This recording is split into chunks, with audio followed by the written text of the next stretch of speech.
في اقدم واشهر مكان في اسكندريه، بالتحديد في كرموز. يا جماعه احنا دلوقتي دي اسمها، حد يقول لي الكنيسه دي اسمها ايه؟ من اول البيتزات والمكرونات والفطاير.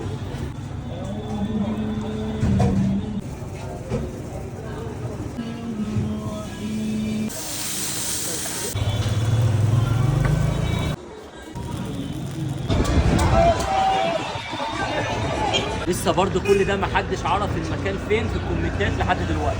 واخيرا وصلنا عند اقدم واشهر مكان في كرموز، هو بيتزا ميد ابو يوسف. خلاص يا عمرو سمع. مهما تقعد هتفضل تمط منكم بالطريقه دي. لكن لو ليكوا بقى في الكريبات لازم تجرب اجمل كريب مشكل لحوم. انا اقتنعت اني عمري ما اكلت بيتزا في حياتي بعد البيتزا دي. لكن لو عايز تخش على الحلو على طول ارشح لك اجمد فطيره كاستر سكر غرقانه في اللبن السخن. عاوز تاخد تجربه مميزه فطير وبيتزا مكرونات او كده. ما احنا دلوقتي هنا في محطه مصر في اسكندريه، وهنا عند سوق محطه مصر رايحين شارع في كرموز اسمه شارع الطابيه، بالتحديد غيط العنب شارع الطابيه. وتقريبا ما فيش اسكندراني من كرموز ما يعرفش المكان ده. يا جماعه احنا دلوقتي تقريبا في شارع الطابيه، انا مش عارف هو ده الشارع ولا لا. تمام، حد يقول لي الكنيسه دي اسمها ايه والحته دي مشهوره بايه؟ لسه برضو كل ده محدش عرف المكان فين في الكومنتات لحد دلوقتي.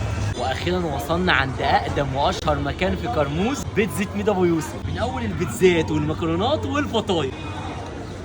لا عايز اصوره.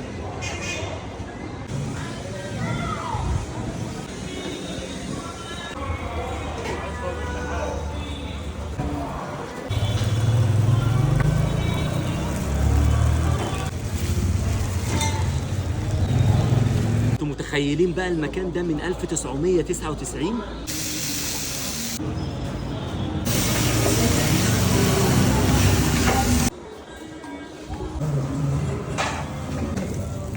تيجوا تاكلوا، لو انتوا من عشاق المكرونه هتاكلوا اجمل مكرونه غرقانه في الرانش شيه بالفراخ. يلا يا جماعه عايز اقول لكم اللي انا باكلها بالكرتونه سخنه موحوحه. ركزوا لي كده، مهما تقعد هتفضل تمط منكم بالطريقه دي.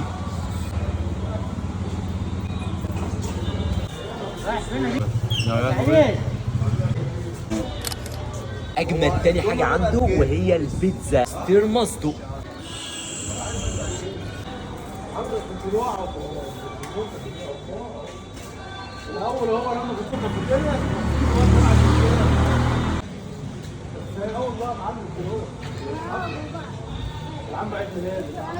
لكن لو ليكوا بقى في الكريبات لازم تجرب اجمل كريب مشكل لحوم. اول مره في حياتي اكل كريب جوسي.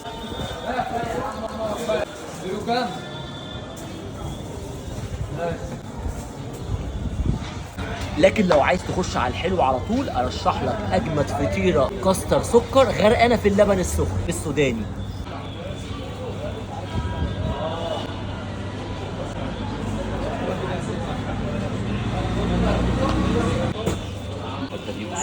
في حركاته وتكاته في اعماق القلب.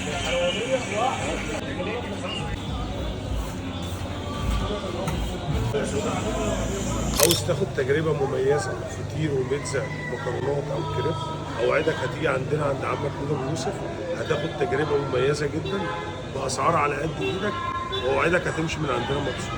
احنا هنا في المنطقه من سنه 99 لحد النهارده معاك وعايشين دايما، وكل اللي جه عندنا ده وعرف وهيقول رايه ان شاء الله.